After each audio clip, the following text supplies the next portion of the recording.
क्या आप रोज बिना वजह थक जाते हो? 8-9 घंटे सोने के बाद भी एनर्जी फील नहीं होती?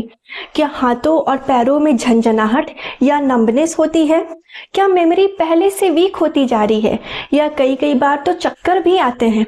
अगर इनमें से किसी भी प्रॉब्लम से आप गुजर रहे हो तो सकता है आपके बॉडी में एक बहुत ही ज़रूरी विटामिन जो कि है विटामिन B12 उसकी कमी हो।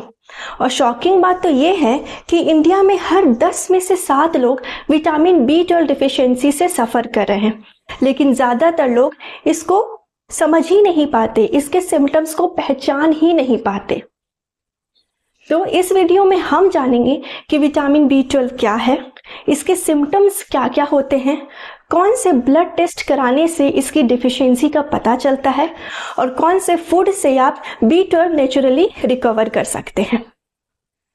तो नमस्कार दोस्तों, स्वागत है आपका हमारे चैनल में जिसका नाम है नरिश हब बाय अंकिता। आज हम बात करेंगे एक बहुत ही इम्पॉर्टेंट विटामिन के बारे में जिसका नाम है विटामिन B12। इसे हम कोबालैमिन भी कहते हैं। तो सबसे पहले हम जानते हैं कि विटामिन B12 है क्या। तो विटामिन B12 एक वाटर सॉल्युबल विटामिन है जो रेड ब्लड सेल बनाने में मदद करता है, ब्रेन और नर्वस सिस्टम को हेल्दी रखता है, DNA फॉर्मेशन में हेल्प करता है और बॉडी में एनर्जी प्रोडक्शन के लिए भी ज़रूरी है। अगर हम बात करें इसके फंक्शंस के बारे में तो चलिए वो जानते हैं। तो विटामिन B12 का मेन काम है खून बनाने में मदद करता है। जैसे कि मैंने पहले बताया कि ये रेड ब्लड सेल प्रोडक्शन में हेल्प करता है, तो ये खून बनाता है हमारे शरीर में, नर्व्स को स्ट्रांग बनाता है, मेमोरी और कंसंट्रेशन को इम्प्रूव करता है। कई बार स्टूडेंट्स में ये देखा गया है कि वो पढ़ाई में ज़्यादा देर तक कंसंट्रेट नहीं कर पाते, तो हो सकता है इसका एक कारण ये भी है कि विटामिन B12 की कमी हो। थकान और वीकनेस महसूस होता है, सेल ग्रोथ और रिपेयर में भी ये मदद करता है और थकान और वीकनेस को भी कम करता है। अब जानते हैं कि इसके डिफिशियंसी सिम्टम्स क्या क्या हैं, क्या क्या दिखाई पड़ते हैं इसके डिफिशियंसी में, लेकिन ज़्यादातर वो मिस हो जाते हैं।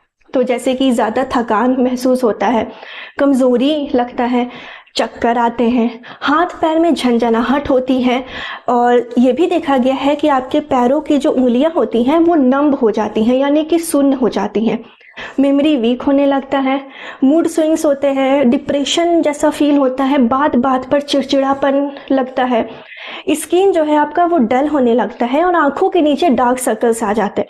तो ये सब सिम्टम्स जो हैं वो विटामिन B12 की कमी में सामने आते हैं और कई बार सीवियर केसेस में तो अनीमिया भी हो सकता है और नर्व डैमेज का भी खतरा होता है। तो अगर बात करें कि कौन कौन टेस्ट कराने से विटामिन B12 की डिफिशियंसी का पता चलता है, तो चलिए वो जानते हैं। एक टेस्ट है सबसे इम्पॉर्टेंट जो है serum vitamin B12 blood test. इसका नॉर्मल रेंज होता है 200 to 900 pg/ml। अगर इसका लेवल 200 से कम है आपके रिपोर्ट में तो आप डॉक्टर से कंसल्ट करके सप्लीमेंट या इंजेक्शन ले सकते हैं। यहाँ एक बहुत ही ज़रूरी बात यह है कि अगर आप टेस्ट कराएं और आपका रिपोर्ट में ये वैल्यू कम आता है तो सबसे पहले आप डॉक्टर से कंसल्ट कीजिए, तभी सप्लीमेंट या इंजेक्शन लेना है। आप अपने मन से कोई भी सप्लीमेंट या इंजेक्शन ना लें। और कुछ और टेस्ट भी होते हैं जैसे CBC यानी कि कंप्लीट ब्लड काउंट, जिसमें कि अनीमिया का भी पता चलता है, मिथाइल मैलोनिक एसिड टेस्ट करके भी आता है। तो ये सब कुछ टेस्ट है जिसको कराने से डिफिशियंसी का पता चलता है विटामिन B12 का। अब जानते हैं कि इसका डेली रिक्वायरमेंट क्या है। तो अकॉर्डिंग टू RDA यानी कि रिकमेंडेड डाइटरी अलाउंस, एडल्ट को डेली 2.4 माइक्रोग्राम लेना चाहिए, फिर चाहे वो सप्लीमेंट हो या फूड आइटम्स हो। और अगर प्रेग्नेंट वुमेन है तो 2.6 माइक्रोग्राम पर डे होना चाहिए। अब सबसे बड़ा सवाल ये आता है कि क्या ये हम डाइट से ले सकते हैं या सप्लीमेंट ही लेना होगा।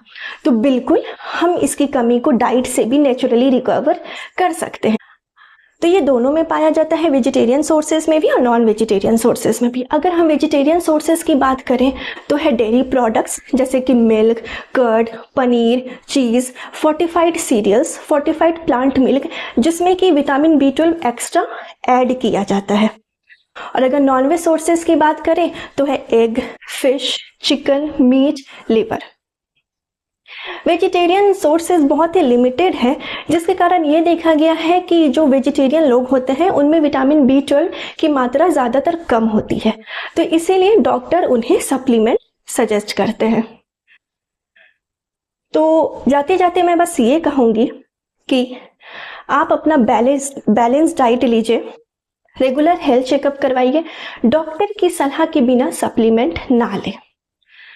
अगर आपको मेरा ये वीडियो थोड़ा सा भी हेल्पफुल लगा हो तो मेरे चैनल को सब्सक्राइब करें, वीडियो को शेयर करें और अपने सवाल कमेंट्स में लिखें। मैं कोशिश करूँगी उनका रिप्लाई करने का। तो चलिए मिलते हैं नेक्स्ट वीडियो में, तब तक स्टे हेल्दी।